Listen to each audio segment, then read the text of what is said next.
नमस्कार, स्वागत है आप सभी का प्रदेश के नंबर 1 और सबसे भरोसेमंद news channel India news Haryana पर, और मैं हूं आपके साथ आयुष चतुरांश। बजट सत्र के दूसरे चरण के पहले दिन सदन में जमकर हंगामा हुआ है। संदीप सिंह पर लगे यौन शोषण के आरोप और कोरोना काल में हुए शराब घोटाले को लेकर विपक्ष ने सरकार को घेरने की पूरी कोशिश की। शून्यकाल के दौरान संदीप सिंह पर लगे आरोपों को लेकर कांग्रेस ने संदीप सिंह से स्पष्टीकरण मांगा, तो इनेलो विधायक अभय चौटाला ने ध्यान आकर्षण प्रस्ताव के दौरान कोरोना काल में हुए शराब घोटाले को लेकर के सवाल पूछा। ये पूछा कि 106 करोड़ के इस घोटाले में सरकार ने इस मामले में अब तक क्या कार्रवाई की है। इस पर डिप्टी सीएम ने अभय चौटाला को जवाब दिया। कांग्रेस विधायक बीबी बत्रा ने बजट में कर्ज को लेकर के सवाल पूछा कि 64,000 करोड़ का कर्ज सरकार ने लिया, प्रदेश को कहां पहुंचाना चाहती है सरकार।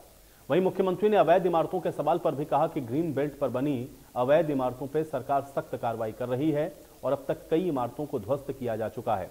इसके अलावा 1500 से ज्यादा इमारतें इसमें चिन्हित की गई हैं। फिर भावांतर भरपाई योजना को लेकर के भी विपक्ष को जवाब देते हुए मुख्यमंत्री ने कहा कि बाजरे के लिए 450 रुपए प्रति क्विंटल की दर से मदद की गई है। अब 2 दिन की छुट्टी के बाद सोमवार को सदन की कार्रवाई फिर से शुरू होगी। अब ऐसे में सोमवार को भी सदन के हंगामेदार रहने के पूरे आसार नजर आ रहे हैं। जो प्रश्न पूछा उसका जवाब किसने?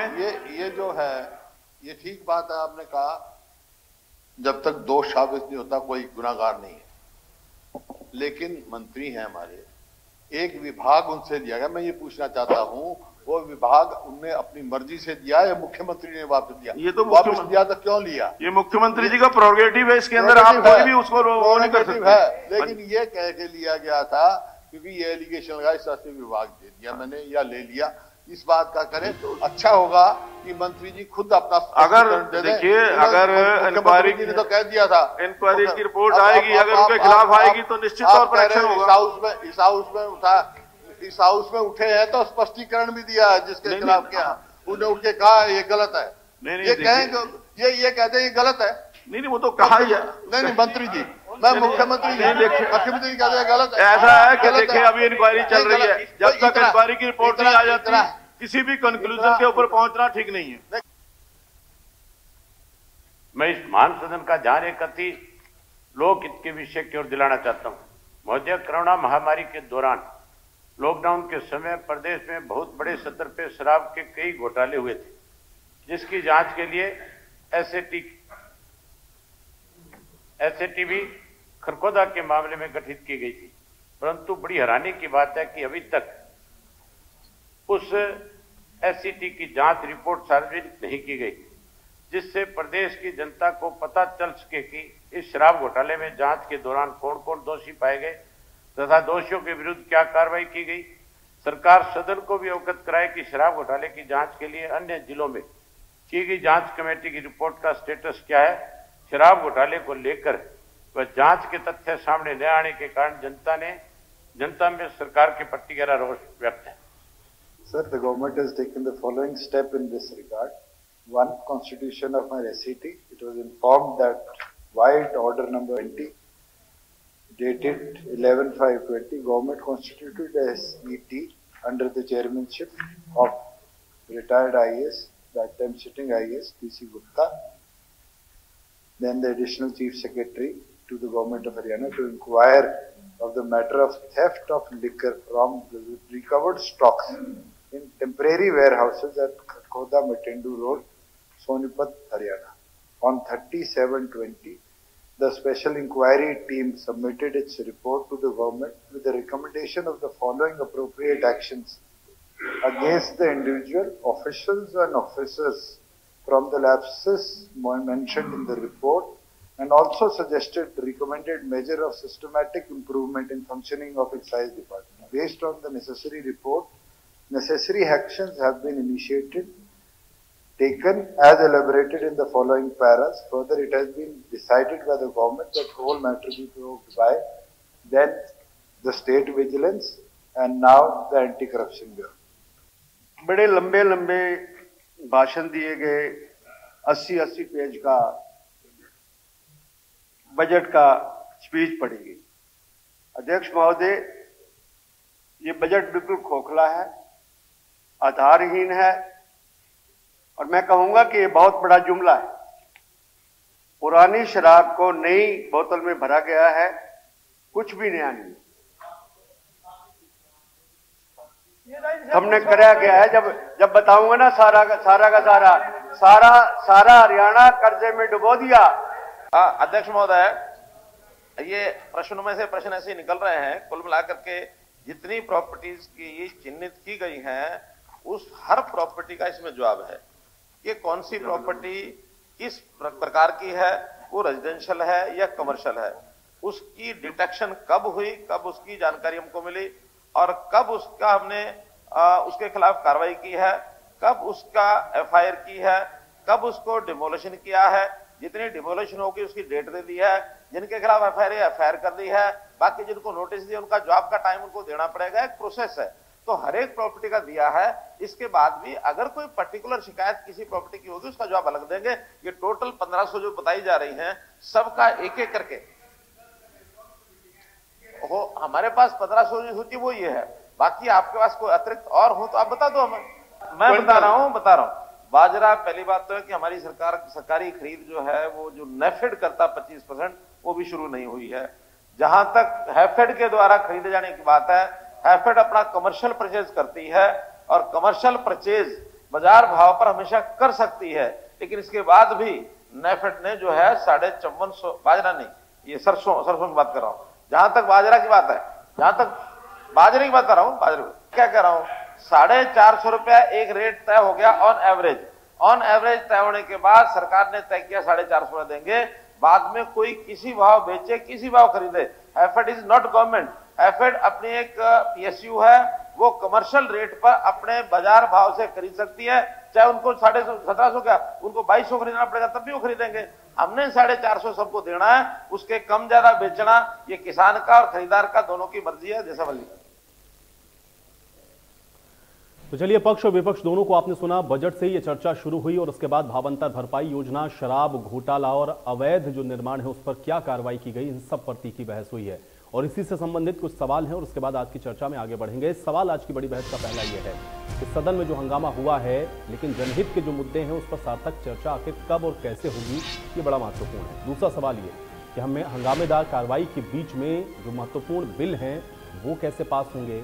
तीसरा सवाल यह है कि शराब घोटाले से संबंधित आया इस जांच रिपोर्ट पर आखिर जो सवाल हैं वो क्यों उठाए गए। और चौथा सवाल यह है कि कर्ज बढ़ोतरी को लेकर के जो सियासत हो रही है उसके क्या मायने हैं और ये सियासत कब तक होती रहेगी। तो ये महत्वपूर्ण प्रश्न हैं जो कि आज आपने देखा कि सदन के अंदर उठाए गए और इन्हीं को लेकर के लगातार जो सवाल हैं वो उठ रहे थे। लेकिन इन सवालों के बीच में आज जिस तरह से कार्रवाई चली है उसके मायने क्या हैं, आज ये समझने की कोशिश करते हैं। कुछ मेहमान मेरे साथ जुड़ गए हैं, पहले उनका परिचय आपके साथ करवा देते हैं। एडवोकेट मनदीप बिश्नोई हमारे साथ जुड़ रहे हैं, जननायक जनता पार्टी के प्रवक्ता हैं। मनदीप बिश्नोई जी, स्वागत है आपका चर्चा में। नितिन सिंगला जी हमारे साथ जुड़े हुए हैं, कांग्रेस पार्टी के प्रवक्ता हैं। नितिन सिंगला जी, आपका भी स्वागत। और ओंकार सिंह जी हमारे साथ जुड़े हुए हैं, इंडियन नेशनल लोकदल के प्रवक्ता हैं। ओंकार सिंह जी, आपका भी स्वागत है। और बीजेपी के भी मेहमान हमारे साथ जुड़ेंगे कुछ देर में, उनके साथ भी चर्चा को आगे बढ़ाएंगे। लेकिन उससे पहले जननायक जनता पार्टी के प्रवक्ता चूंकि हमारे साथ मौजूद हैं, आपसे मैं शुरुआत करूंगा। मनदीप जी, आज जिस तरह से मुद्दे उठे और खासतौर से शराब घोटाले का जो मामला उठा रहे थे अभय चौटाला, जिसका जवाब दुष्यंत चौटाला जी ने भी दिया, ये मामला बार बार उठता है, लेकिन उसके बावजूद भी इसको लेकर के, इसकी रिपोर्ट को लेकर के या जो आपने कार्रवाई की उससे संतुष्ट नहीं है विपक्ष और सवाल उस पर हैं। इसको कैसे देखा जाए, मनदीप बिश्नोई जी? देखिए, विपक्ष संतुष्ट हो या न हो, हरियाणा प्रदेश की जनता भारतीय जनता पार्टी और जननायक जनता पार्टी गठबंधन सरकार से, माननीय मुख्यमंत्री जी और उप मुख्यमंत्री जी के संयुक्त नेतृत्व में जो सरकार चल रही है उसके कार्यों से हरियाणा प्रदेश का जन जन संतुष्ट है और हर एक के जनहित में जन कल्याणकारी कार्य है वो हो रहे हैं। रही बात बार बार शराब घोटाले को उठाने की, तो जिस चीज की कार्रवाई चल रही है, जिस चीज की जांच चल रही है, जिसमें एसआईटी गठित है, जिसके अंदर 45 से ज्यादा पुलिसकर्मी अधिकारियों पर, 25 से ज्यादा टैक्सेशन डिपार्टमेंट के अधिकारियों पर, कर्मचारियों पर कार्रवाई अमल में लाई जा चुकी है। और एक बात और मानिए आयुष कि घोटाला, ये घोटाला कह तो रहे हैं, लेकिन 3 साल में जो रेवेन्यू शराब से 6200 करोड़ का आता था वो 9600 करोड़ हो गया, यानी कि 1.5 गुना की उसके अंदर बढ़ोतरी हुई है। अगर घोटाला होता तो वो राजस्व घटता। जब प्रदेश सरकार के खजाने में राजस्व बढ़ रहा है तो घोटाले की तो गुंजाइश नहीं रह जाती। रही बात कि जो भी लोग अपराधी हैं, इस गठबंधन सरकार का एक मोटो स्पष्ट है कि अगर कोई घोटालेबाज है वो घोटालेबाज सलाखों के पीछे होगा, उसे कोई नहीं बचा सकता, ये निश्चित तौर पर है। और आज तक इस गठबंधन सरकार में जो भी घोटाले उजागर हुए वो सरकार ने स्वयं किए, सरकार की एजेंसियों ने किए। किसी विपक्ष ने किसी घोटाले के बारे में कोई सवाल नहीं उठाया। विपक्ष तो केवल और केवल जब वो घोटाला सरकार की एजेंसियां, कोई अधिकारी, कोई कर्मचारी, अगर कोई व्यक्ति को घोटाला करता है और सरकार उसे अपनी समझदारी से, अपनी एजेंसी के माध्यम से उसे पकड़ लेती है और उन पर कार्रवाई करती है, उसके बाद विपक्ष उस पर शोर मचाता है। इसके अलावा विपक्ष के पास ना कहने को कुछ है ना करने को कुछ है। मनदीप जी, विपक्ष का तो काम है, जो गलत है उसको तो विपक्ष लगातार रेखांकित करेगा। आप कह रहे हैं कि घोटाला हुआ नहीं है, इसको विपक्ष बता रहा है घोटाला है, लेकिन उसके बावजूद भी आप कह रहे हैं कि जो घोटाले हो रहे हैं उसको हम लोग आइडेंटिफाई भी कर रहे हैं और सरकार काम भी कर रही है। आयुष, मैं ये नहीं कहता घोटाले नहीं हुए, मैं कहता हूँ जो घोटालेबाज घोटाले करते हैं उनको सलाखों के पीछे भिजवाना, सरकार उन घोटालेबाजों को पकड़ के, उन घोटालों को उजागर करके उन्हें सलाखों के पीछे भिजवा रही है। ये भी सरकार कर रही है, ये भी सरकारी एजेंसियां कर रही है। तो आप ये मान रहे हैं ना कि घोटाले हो तो रहे हैं, ठीक है, कार्रवाई तो आप कर रहे हैं, लेकिन आप तो यही बात तो विपक्ष कह रहा है ना, और जो कार्रवाई आप कर रहे हैं उससे संतुष्ट नहीं है। जो आयुष, जो घोटालेबाज हैं वो घोटालेबाज करने से पीछे नहीं हटते, लेकिन सरकारी एजेंसियां उन घोटालेबाजों को पकड़ करके उनसे वसूली भी करती है और उन्हें सलाखों के पीछे भी भेजती है। ठीक है। प्रोफेसर वीरेंद्र चौहान जी भी अब हमारे साथ जुड़ चुके हैं। वीरेंद्र चौहान जी, बहुत स्वागत है आपका इस चर्चा में। वीरेंद्र चौहान जी, दो बड़े महत्वपूर्ण प्रश्न हम लोग देख रहे थे आज कार्रवाई के दौरान उठे, जिसमें एक तो पहला प्रश्न जो उठा रहे थे भूपेंद्र हुड्डा, जिसको हम लोगों ने देखा भावांतर भरपाई को लेकर के नाराजगी उनकी थी, और बाजरे को लेकर के जब जिक्र आया तो उन्होंने अपनी बात को रखा और उन्होंने कहा कि आप नहीं कर रहे हैं, आप ये बताइए कि जो बचा है वो आप देंगे कि नहीं देंगे। दूसरा, अवैध संपत्तियों को लेकर के भी उन्होंने सवाल उठाया था, और कर्ज आप जो प्रदेश के ऊपर बढ़ा रहे हैं, इसीलिए बजट को लेकर के उनके सवाल थे कि बजट खोखला है। बीबी बत्रा जी जो बात कह रहे थे, कैसे इसको देखा जाए? जो तीन महत्वपूर्ण प्रश्न उठे आप लोगों के लिए। देखिए, सबसे महत्वपूर्ण बात यह है कि प्रदेश का आर्थिक प्रबंधन, वित्तीय प्रबंधन, वो हमसे पहले 9.5-10 साल मुख्यमंत्री रहे भूपेंद्र सिंह हुड्डा जी के समय में अच्छा था या आज अच्छा है। अगर इसका आप तात्विक विश्लेषण कर लेंगे, डेटा के आधार पर, तथ्यों के आधार पर विश्लेषण करेंगे, तो आप पाएंगे कि हरियाणा की वर्तमान सरकार ने अपना वित्तीय प्रबंधन पहले की जो भूपेंद्र सिंह हुड्डा जी के नेतृत्व वाली 2 सरकारें थी, 2 कार्यकाल थे, उनसे बेहतर किया है। हमारी बिजली कंपनियां घाटे में हुआ करती थी, आज हमारी बिजली कंपनियां वो पहले से ज्यादा बिजली हरियाणा के लोगों को दे रही हैं। 55-5600 गांवों में 24 घंटे बिजली देते हैं, और उसके बाद कंपनियां घाटे में नहीं हैं। भूपेंद्र सिंह हुड्डा जी जो हम पर ये कह रहे हैं कि हमने कर्ज ले लिया या वित्तीय कुप्रबंधन की बात भी उसमें से वो निकालते होंगे निश्चित तौर पर, वो भूल जाते हैं ऐसा कहते हुए कि जब वे मुख्यमंत्री थे तब एक दिन ऐसा आया था उनके कार्यकाल में, जब हरियाणा की बिजली कंपनियों को जो कर्ज देने वाली एजेंसीज होती हैं, क्योंकि लोन की आवश्यकता पड़ती है बिजली की आपूर्ति करते समय बिजली कंपनियों को, तो लैंडिंग एजेंसीज ने मना कर दिया था कि अब हम आपको कोई कर्ज, कोई लोन देने वाले नहीं हैं, क्योंकि आपकी लौटाने की क्षमता नहीं है। मैं आपको एक और बात इसमें जोड़ना चाहूंगा। अक्सर कांग्रेस के प्रवक्ता जब चर्चा में आते हैं तो वो कर्ज के आंकड़े ले आते हैं, हम इतना छोड़कर गए थे, इतना कर्ज बढ़ गया है। मैं तथ्यों के आधार पर ये आंकड़े विधानसभा के पटल पर कई बार कहे गए हैं, और मीडिया में आकर स्वयं मुख्यमंत्री जी ने भी बताए हैं। हमने आज तक अपने कार्यकाल में फिस्कल डेफिसिट के मामले में भी पल भर के लिए लिमिट क्रॉस नहीं की। जो आदर्श परसेंटेज जीडीपी का जो फिस्कल डेफिसिट का होना चाहिए, हम हमेशा उसके दायरे में रहे हैं। और इसी तरह कर्ज लेने का जो अनुपात है, आपको मैं बताना चाहूंगा, आपके दर्शकों को आपके माध्यम से बताना चाहूंगा कि केंद्र की सरकार ने, आरबीआई ने यह तय किया हुआ है कि भाई कोई भी राज्य अपनी जीडीपी की, जीएसडीपी के इतने प्रतिशत तक कर्ज ले सकता है। एक दिन के लिए भी हरियाणा की सरकार ने अपनी वो मर्यादा तोड़ी नहीं। हम लगातार जो हमारा डेफिसिट है उसको भी कम करते जा रहे हैं।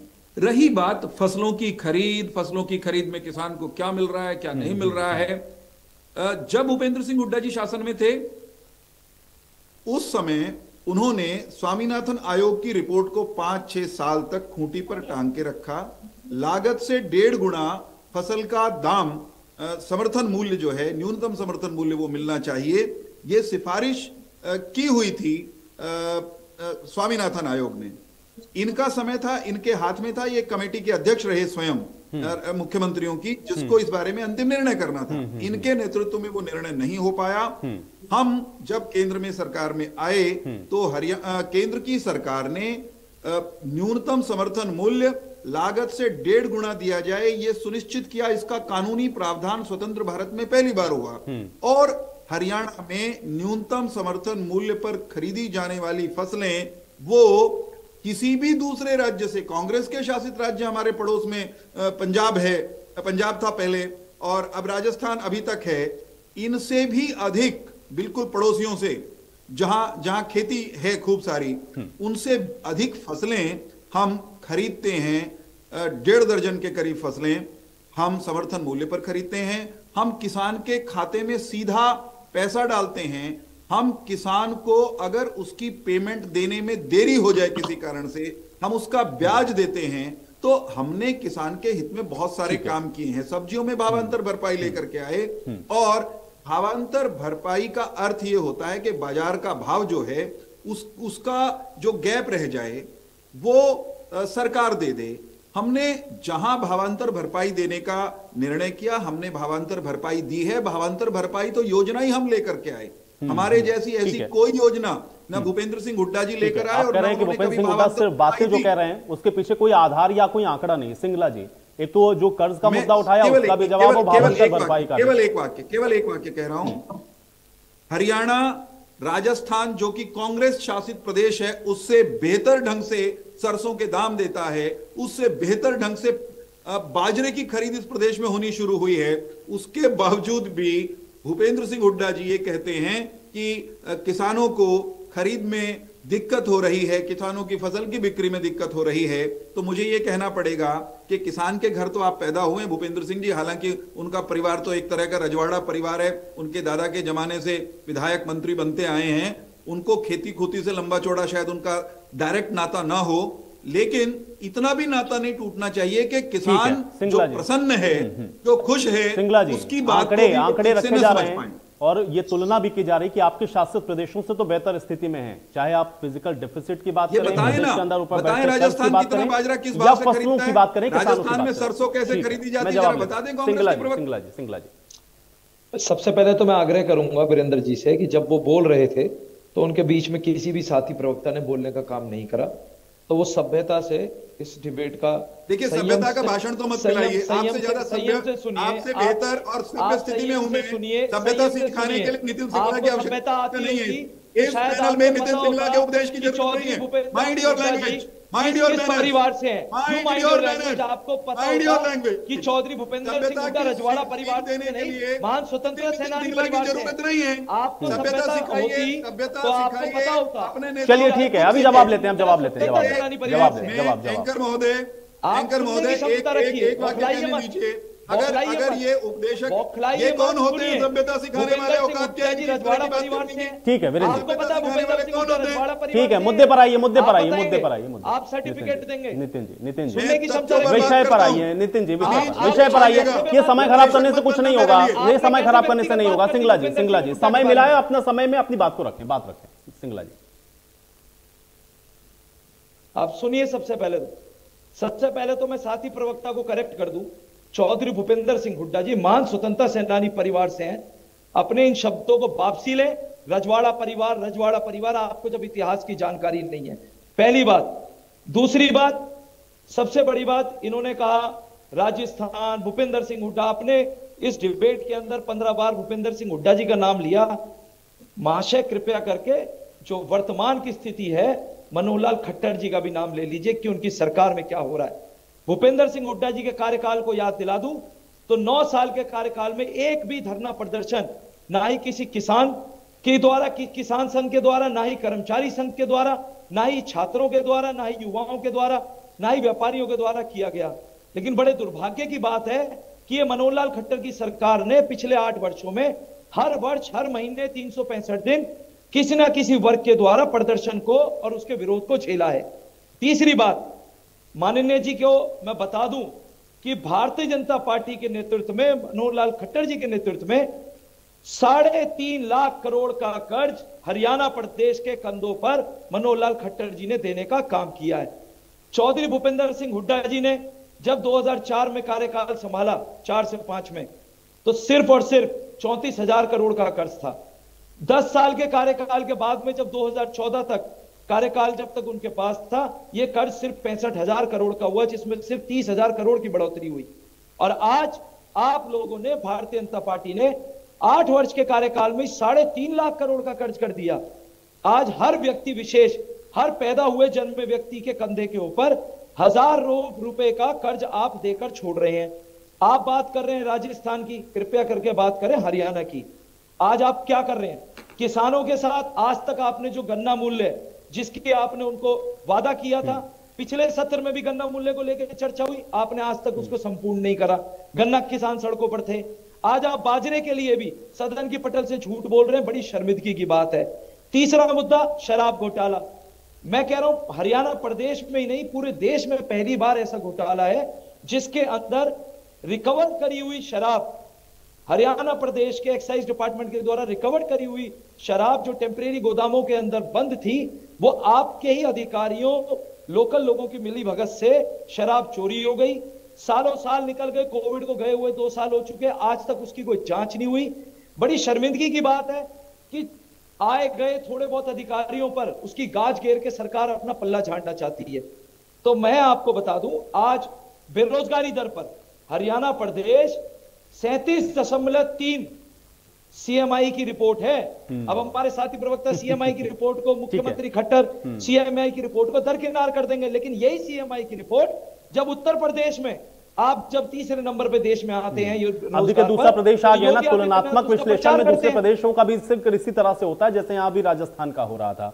ओंकार जी, जैसे राजस्थान की चर्चा करेंगे तो उत्तर प्रदेश की भी चर्चा कर लेते हैं। नहीं, वहां पर योगी, इसलिए अगर आपको उस पर आपत्ति है तो फिर उत्तर प्रदेश का भी जिक्र क्यों हरियाणा के अंदर आप हरियाणा की बात कर रहे हैं तो हरियाणा की ही बात पर हम लोग रहते हैं। ओंकार जी, शराब घोटाले को आप लोगों ने उठाया और अभय चौटाला जिस मुद्दे को उठा रहे थे, दुष्यंत चौटाला ने उसका जवाब दिया। कैसे इसको देखा जाए? क्योंकि दुष्यंत चौटाला तो ये भी कह रहे हैं कि हमने इस पर काम भी किया और जो कार्रवाई होनी चाहिए थी वो कार्रवाई की गई। वापस ले आप, अगर ध्यान से सुना होता तो बिफरते नहीं। कहा रजवाड़ा परिवार, ठीक है। अरे सिंगला जी, ठीक है, सिंगला जी, सिंगला जी एक सेकंड, सिंगला जी और वीरेंद्र जी माफी मांग रहे हैं। पहले माफी मांगी, मैंने क्या कहा था? वो किसान पुत्र है। मैंने क्या कहा था ये सुनो पहले। मैंने, अरे किसान पुत्र को मैं जानता हूँ बहुत अच्छे से, आपने कहा सबसे ज्यादा जानता हूँ किसान पुत्र को। अरे सुनो सुनो सुनो, मैंने जो कहा था वो सुन लो जरा, कान ठीक रखा करो और ध्यान से सुनो। मैंने ये कहा था भूपेंद्र सिंह हुड्डा, सुन लो ध्यान से। अब बोल रहे हो तो सुन लो, आपने मेरे पे एलिगेशन लगाया है, मैं ये कह रहा हूँ, मैंने ये कहा था, सुन लो ध्यान से सुन लो। जी भूपेंद्र सिंह हुड्डा के, अरे सुनोगे तब तो, फिर गलत बात बोलोगे। मैंने कहा था और आई रिपीट इट, मैंने कहा था भूपेंद्र सिंह हुड्डा जी के तो दादा के जमाने से सांसद, विधायक रहे हैं, एमएलसी रहे हैं, इसलिए उनको खेती वेती से कोई लेना देना नहीं।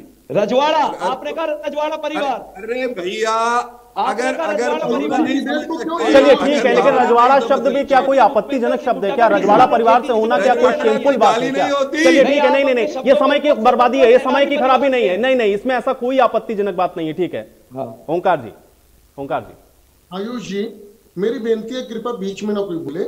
देखिए, आपने 4 प्रश्न किए शुरू में। पहला प्रश्न आपने किया कि सत्र हंगामे के बीच में जनहित के मुद्दे कब उठाए जाए। देखिए, सरकार की मंशा पर डिपेंड करता है कि सत्र में अगर प्रश्न पूछे जाते हैं प्रश्नकाल में और कोई क्वेश्चन आता है, उस पर अगर सरकार के मंत्री या सरकार या स्पीकर महोदय किसी से जवाब दे देते हैं, दिला देते हैं, तो हंगामे का मतलब ही नहीं पैदा होता। हंगामा कब होता है? जब प्रश्न का जवाब नहीं मिलता, तभी तो हंगामा होता है। तो प्रश्न के दौरान अगर ये जवाब दे दें तो हंगामे के बीच में जनहित के मुद्दे आराम से उठ सकते हैं, हंगामा हो गई। दूसरी बात आपने कही कि अगर ऐसे ही चलता रहा तो जनहित के बिल कैसे पास होंगे। देखिए, जनहित सरकार चाहेगी तो बिल पास होंगे, जनहित सरकार नहीं चाहेगी तो बिल पास नहीं होंगे। तीसरा प्रश्न आपका बहुत महत्वपूर्ण है, शराब घोटाले का। देखिए, शराब घोटाला कोरोना काल में हुआ था और उस टाइम भी आपको याद होगा मंत्री अनिल विज जी ने SIT की मांग की थी ठीक है, लेकिन मुख्यमंत्री जी ने SIT के बजाय SET बना दी। लेकिन बहुत अफसोस की बात है, 3 साल गुजर गए, अभी तक उस रिपोर्ट की उसकी रिपोर्ट सार्वजनिक नहीं हुई। वो रिपोर्ट आई भी या नहीं आई ये जनता को नहीं मालूम है।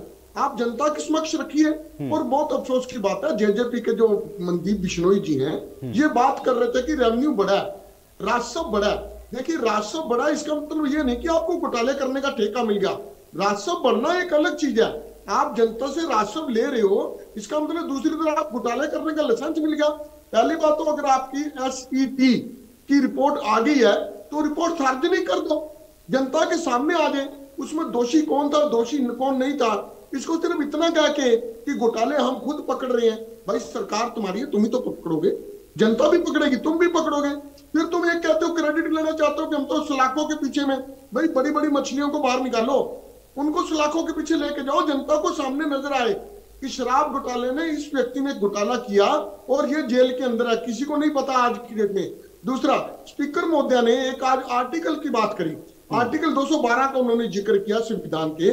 उस आर्टिकल में क्या लिखा है? उस आर्टिकल में लिखा है संविधान की प्रक्रिया, कार्यापत्ति और शक्तियों के बारे में न्यायालय के क्षेत्र में अधिकार नहीं हो। ठीक है, लेकिन अगर न्यायालय के क्षेत्र में अगर किसी व्यक्ति किसी विधायक के अधिकारों का हनन होता है तो वो व्यक्तिगत तौर पर न्यायालय में जा सकता है। ये न्यायालय के क्षेत्र से के अधिकार से बाहर नहीं है, न्यायालय के क्षेत्र के अंदर है। चौथी बात आपने बहुत बढ़िया करी, कर्ज। देखिए, जब चौटाला सरकार थी 2004 में 2000 करोड़ का सरप्लस था, डाटा अपडेट कर रहा हूं, आप चेक कर लेना नेट के ऊपर, 2000 करोड़ का सरप्लस था। जब कांग्रेस की 10 साल का शासन रहा 67,000 करोड़ कर्ज पड़ गया था प्रदेश के ऊपर, और आज यह कर्ज 3 लाख करोड़ से ऊपर है। ठीक है, कर्ज लेना कोई बुरी बात नहीं है, प्रत्येक व्यक्ति लेता है, प्रत्येक संस्था लेती है, प्रत्येक कंपनी लेती है, लेकिन उस कर्ज का अगर प्रयोग संरचनात्मक ढांचे में, अगर विकास परक कार्यों में, रोजगार परक कार्यों में लगेगा तो कर्ज कभी नुकसान नहीं करता। मैं बताना चाहूंगा, एक दुकान के लिए लिया हुआ कर्ज नुकसान नहीं करता, लेकिन अपने लिए घी खाने के लिए, अपने कपड़े पहनने के लिए, अपनी अय्याश के लिए कर्ज लिया गया, वो प्रदेश के ऊपर कर्ज है, वो प्रदेश को नुकसान करेगा, प्रत्येक व्यक्ति को नुकसान करेगा। जब भी कोई बात होती है, ये कहते हैं घोटाले हम पकड़ते हैं। ठीक है, ये सरकार ही घोटालों और पेपर लीक की सरकार है। देखिए कितने पेपर लीक हो चुके हैं।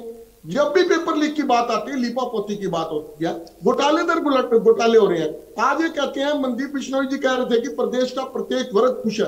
अगर प्रत्येक वर्ग खुश है तो सड़कों पर कौन है?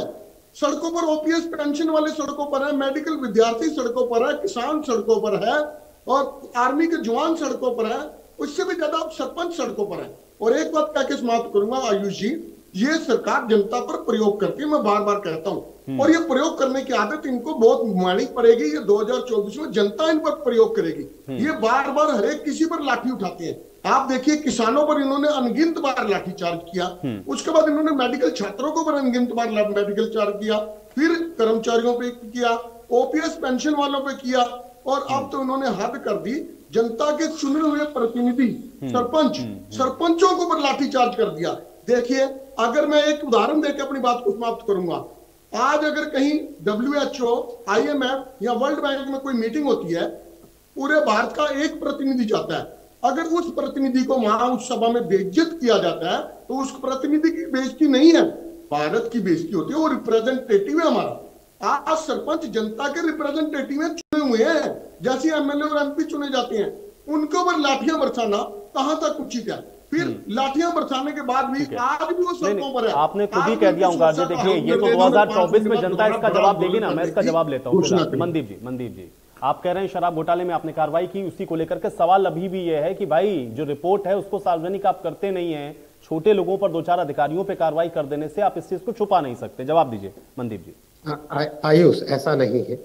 अभय सिंह जी ने आवाज उठाई, सवाल उठाया शराब घोटाले को लेकर के विधानसभा में।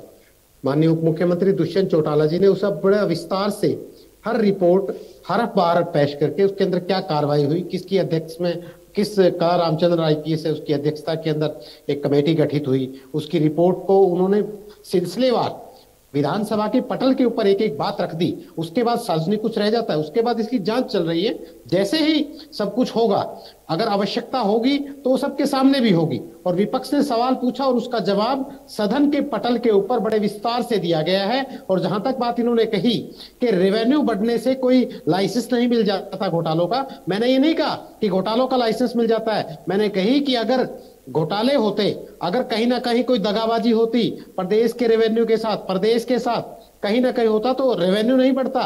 जब रेवेन्यू बढ़ रहा होता है तो ये है कि प्रदेश की सरकार की नीतियां ठीक है, वो काम कर रही है। जो शराब नीति है उसके अंदर ट्रेस और ट्रैकिंग और ट्रेसिंग दोनों सिस्टम लागू है। अब कोई ऐसा नहीं कर सकता, कोई शराब की एक बोतल भी अगर डिस्टिलरी से निकलती है उसका आंकड़ा विभाग के पास है, उसकी जानकारी विभाग के पास है। अब कोई नहीं कर सकता, अब कोई नहीं कर सकता। ओंकार जी, आप सुनने का मादा रखिए। आपने विधानसभा के अंदर आप सवाल पूछ लिया, सवाल का आपको जवाब मिल गया। जब सही जवाब मिल गया तो अब आपके पास कुछ कहने को है नहीं। जो भी मुद्दा आपने उठाया, जो भी मुद्दा आपने विधानसभा के अंदर पूछा, उसका सिलसिलेवार एक एक बात का जवाब सरकार के संबंधित मंत्रियों ने दिया है।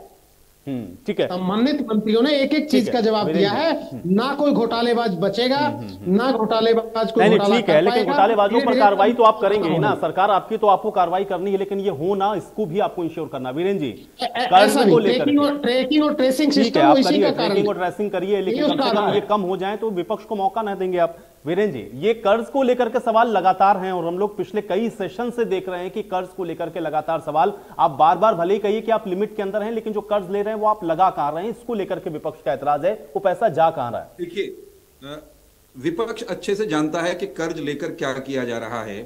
विपक्ष के पास सारे आंकड़े हैं कि कर्ज अगर ये सरकार ले रही है तो वो जो है ऋण लेकर घी पियो वाली कैटेगरी में नहीं लिया जा रहा।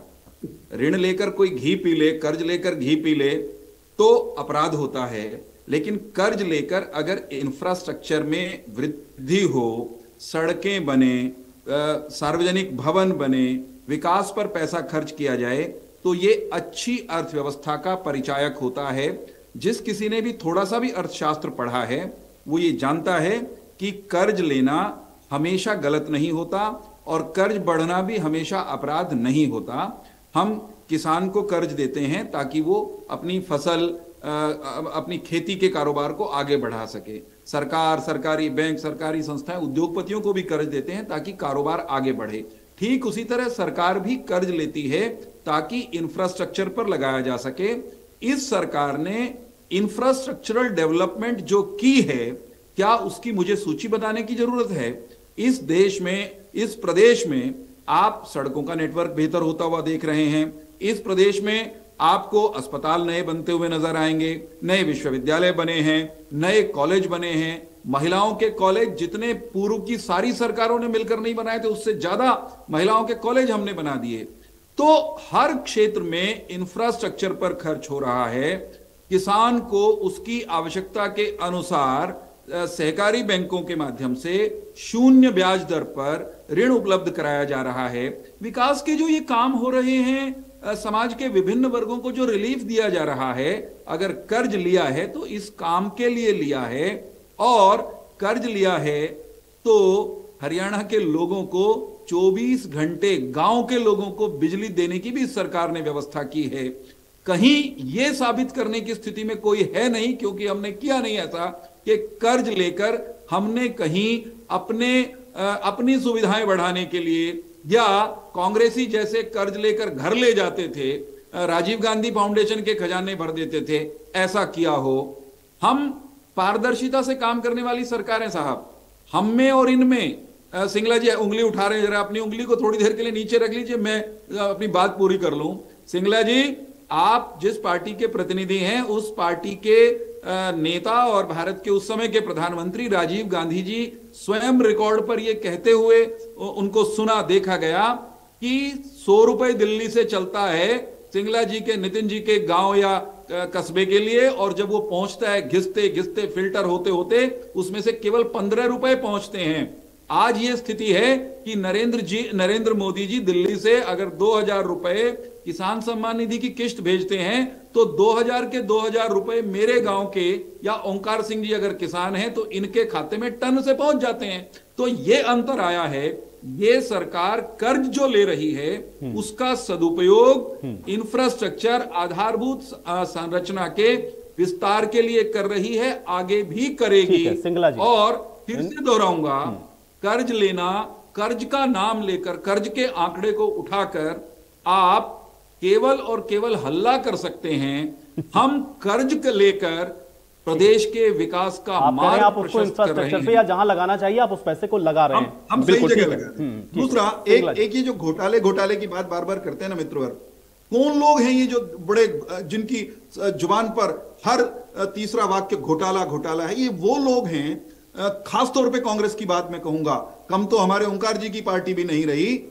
ये वो लोग हैं जिन पर इनके शासनकाल में आकाश पाताल, लोहा मिट्टी पानी कोयला और तो और जो तरंगे हैं, एयरवेव्स हैं, चलिए ठीक है, लेकिन आपको जनता ने शायद इसीलिए चुना होगा, लेकिन आपके भी राज्य में अगर ये सवाल उठने लगे तो मुझे लगता है इस पर आप लोगों को सोचना चाहिए। उसका उत्तर एक वाक्य में देने दीजिए फिर मुझे। मैं ये कह रहा हूं, हम में और इनमें एक आधारभूत अंतर और है, वो ये है कि इनके यहां घोटालेबाजों को, गड़बड़ झाला करने वालों को बचाया जाता था क्योंकि सत्ता प्रतिष्ठान में बैठे हुए लोग उनके पालक होते थे, उनके संरक्षक होते थे। हमारे शासन में कहीं कोई गड़बड़ी करता है और वो पकड़ में आता है, उस पर निगाह पड़ जाती है, मेरी पड़ जाए या विपक्ष की पड़ जाए, तो हम किसी को आज तक बचाते हुए नजर नहीं आए हैं। हमने गलत काम करने वालों को कोई भी हो कारागार में ठूसा है और आगे भी ठोकते रहेंगे, क्योंकि भ्रष्टाचार को निपटाने का हमारा कमिटमेंट पक्के वाला है। नितिन जी, ये जो कर्ज ले रहे हैं और कर्ज जो आप कर रहे हैं वो तो हम कह रहे हैं कि विकास में लगा रहे हैं या उसको इंफ्रास्ट्रक्चर में सरकार हर अलग अलग मद में उसको खर्च कर रही है, फिर इसको लेकर के ये हंगामा क्यों है? देखिए, मैं तो बड़ा हैरान हूं किस तरीके से तथ्यों से अलग हटके सिर्फ एक रटी रटाई स्पीच का जो आदत पड़ चुकी है सत्ता पक्ष के प्रवक्ताओं को, बड़ी दुर्भाग्य की बात है। दूसरी बात मैं बता दूं, जिस इंफ्रास्ट्रक्चर डेवलपमेंट की ये बात कर रहे हैं और जो इन्होंने बताया कि हमने कर्ज लेकर इतना बड़ा इंफ्रास्ट्रक्चर खड़ा करा, तो मैं एक छोटा सा उदाहरण देता हूं एक छोटे से जिले का। हरियाणा प्रदेश के एक जिला है फरीदाबाद, उसके अंदर कर्ज भेजा गया हरियाणा कैबिनेट से और उस कर्ज का इस्तेमाल करके नगर निगम में 200 करोड़ का घोटाला हो गया। 200 करोड़ का घोटाला, इतिहास में पहली बार ऐसा घोटाला हुआ। ई टेंडरिंग जो ये सरपंचों के माथों पे थोपना चाहते हैं, उसी ई टेंडरिंग प्रोसीजर से 200 करोड़ का घोटाला हुआ। सड़कों पर, मौके पर, फील्ड पर कोई काम नहीं हुए। ठेकेदारों ने ई टेंडरिंग में अप्लाई करा, उनको ठेके दे दिए गए। जय एसडीओ ने सिग्नेचर कर दिए, बड़े अधिकारियों ने उनकी पेमेंट रिलीज कर दी without any inspection on the field. कोई काम मौके पर हुआ नहीं। इतिहास में ऐसा पहली बार हुआ, जो सड़क आज से 6 महीने पहले बनी उसी की 4 फाइल बनाकर 4 बार उसी सड़क की पेमेंट कर दी गई और 200 करोड़ का घोटाला किया गया। यह छोटा सा उदाहरण। दूसरी बात, जिस इंफ्रास्ट्रक्चर डेवलपमेंट की बात कर रहे हैं, तो मैं आपके चैनल के माध्यम से बता दूं, 3 लाख करोड़ रुपए का कर्ज इन्होंने लिया है 8 वर्षों में। औसत इतना बड़ा झूठ क्यों बोलते हो? 3 लाख करोड़ हमने लिया है। आंकड़े तो सही करो अपने पहले, आंकड़े ठीक करो पहले। 3 लाख करोड़ हमने लिया कर्ज, क्या 3 लाख करोड़ हमने लिया है क्या? आंकड़े ठीक करो फिर आगे बढ़ो। नितिन भाई पहले आंकड़े ठीक करो अपने। एंकर महोदय जरा पूछिए इनसे, हमने 3 लाख करोड़ कौन सा कर्ज लिया है? ये फर्जी बातें करते हैं और आप सुनते रहते हो चुपचाप। 3 लाख करोड़ कौन सा कर्ज लिया हमने? आंकड़े ठीक करो पहले अपने। आगे बढ़ने से पहले अपने आंकड़े दुरुस्त करो। प्रदेश का कर्ज है भाई 3 लाख करोड़ कह रहे कि हमने नहीं लिया भाई। आपने आंकड़े तो माइनस करिए उसमें से जितना पहले था। 3 लाख करोड़ तो टोटल कर्जा नहीं है, सारा हमने ले लिया। आपके पावर ग्रिड का कर्ज आप 3 लाख करोड़ से ऊपर सारा टोटल कर लीजिएगा, आपको मिल जाएगा। चौथी बात, आप बेरोजगारी दर में 37.8 है। इतना ही इंफ्रास्ट्रक्चर डेवलप हुआ तो आपकी पार्टी की जेजेपी की नैना चौटाला जी ने खड़े होकर अपनी ही सरकार के खिलाफ, अपनी ही पार्टी के खड़े होकर आपकी भाजपा के शिक्षा मंत्री से सवाल करा कि कैसे उनकी विधानसभा के अंदर 3 स्कूल हैं जिनमें से 2 बंद हो चुके हैं, छात्र सड़क पर बैठे हैं, अध्यापक उनमें है नहीं। इतना ही स्कूल आपने बनाने का काम किया होता तो आपकी गठबंधन की सरकार की ही विधायक है नैना चौटाला जी। चौथी बात, जहां तक बात करी इन्होंने, प्रदेश के अंदर ये सरकार आज किसी व्यवस्था में मजबूत नहीं है, ये लाठी मारो सरकार है। इन्होंने हर वर्ग को लाठी से मारने का काम किया है, जैसा ओंकार जी ने बताया। नहीं ठीक है, उसका तो फिर भाई 24 के अंदर अब फैसला होगा ना, वो तो जनता देख रही है सारी बातें। ओंकार जी कर्ज लेकर के घी पीने वाली बात नहीं है, इसको इंफ्रास्ट्रक्चर में सरकार लगा रही है, ये जवाब दे रहा है सत्ता पक्ष, कैसे इसको देखें? आयुष जी अच्छी बात है, अगर ये कह रहे हैं तो अच्छी बात है, लेकिन जनता को हजम नहीं होती, हमारे को हजम नहीं होती। आप ये देखिए, इस साल इन्होंने 64,000 करोड़ लिया, इसमें 35,290 करोड़ रुपए का भुगतान है, ब्याज का भुगतान। दाढ़ी से मूंछ लंबी होगी, हमारे में पंजाबी में कहावत है, दाढ़ी से मूंछ लंबी होना। कर्ज भरने के लिए कर्ज ले रहे हैं ये लोग, ये दाढ़ी से मूंछें लंबी होगी। 64,000 में से 35,290 करोड़ रुपए ब्याज की माफी है, वापसी है। आयुष जी देखिए, आज प्रत्येक वर्ग परेशान है। आप कोई समस्या ले लीजिए, विधानसभा में उठनी चाहिए परिवार पहचान पत्र, जिसको लेके इन्होंने पूरे हरियाणा को लाइन में लगा दिया। 10 लाख लोगों के पीले राशन कार्ड काट दिए, 5 लाख लोगों की पेंशन काट दी, 1,80,000 का आधार बनाकर। और मुख्यमंत्री जी कहते हैं हमने 12 लाख नए बना दिए। वो 12 लाख कैसे नए बना दिए भाई? 10 लाख तो तुमने काट दिए। देखिए, एक तरफ तो ये कहते हैं हरियाणा की पर कैपिटा इनकम 2,96,000 रुपए होगी, ठीक है। दूसरी तरफ ये कहते हैं 29.5 लाख लोगों के आयुष्मान कार्ड बना दिए। आयुष जी एक परिवार में एवरेज 6 बंदे लेते हैं हम, 1,80,00,000 लोग तो इन्होंने गरीबी रेखा से नीचे रख दिए। और फरीदाबाद और गुड़गांव की अगर पर कैपिटा इनकम निकाल दी जाए, अंबाला कुरुक्षेत्र वगैरह की पर कैपिटा इनकम 50,000 भी नहीं आएगी। इतने बुरे हालात है। आज प्रॉपर्टी आईडी को ले लीजिए, जिस दिन पूरे हरियाणा के नए बिल जनता को वितरित होंगे प्रॉपर्टी टैक्स के, उस दिन पूरा हरियाणा बंद होगा। आज मैं आपको बता रहा हूँ, 42,71,000 प्रॉपर्टी आईडी बनाएगी, सारी की सारी गलत। और देखिए, लिमिटेशन एक्ट बना हुआ है हमारा कानून में, लिमिटेशन एक्ट में 3 साल से ऊपर का कर्ज वसूला नहीं जा सकता। लेकिन सरकार क्या कह रही है कि 2013 से लेकर 2023 तक 10 साल का ये इकट्ठा टैक्स भेज रहे हैं। और हमारे माननीय कमल गुप्ता जी मंत्री हैं DOLB के, ये कहते हैं कि हमारा जो रेवेन्यू है वो प्रॉपर्टी टैक्स से 200 करोड़ से बढ़कर 1,200 करोड़ हो गया। अरे भाई, व्यापारियों की सरकार आ गई, कौन सा इसमें पूछा? इस वक्त पेंशन कार्ड भी इन्होंने 5 लाख लोगों की, गरीब व्यक्ति जो पेंशन पर डिपेंड थे वो आज कमेटी के चक्कर लगा रहे हैं। ये बड़े बड़े जो दावे करते हैं बीजेपी के प्रवक्ता, एक ही लाइन रट के आ जाते हैं, उसको जैसे यहाँ पे लेक्चर देते हैं। ये किसी नगर पालिका, नगर परिषद में जाकर देते हैं, कैसे जनता मेरी बात प्रोफेसर वीरेंद्र चौहान मेरी बात थानेदारी करने के लिए नहीं आते हो, डिबेट के लिए आते हो यहाँ। ठीक है, आप लोग के आरोप प्रत्यारोप के बीच में अब चर्चा भी मुझे ही समाप्त करनी पड़ेगी, मेरे पास समय नहीं। आप लोग का शुक्रिया अपना समय निकालने के लिए, चर्चा का हिस्सा बनने के लिए। तो हालांकि आज विधानसभा के अंदर भी जमकर बहस हुई है, कुछ मुद्दे ऐसे उठाए गए हैं जिनका जवाब भी दिया गया है, लेकिन विपक्ष इन जवाबों से संतुष्ट नहीं था। और अब देखना यह है कि सोमवार को जब दोबारा से विधानसभा की कार्रवाई शुरू होगी तो किन मुद्दों को यहां पर विपक्ष उठाता है और उसका जवाब सत्ता पक्ष कैसे देता है। आज बड़ी बहस में मेरे साथ फिलहाल इतना ही।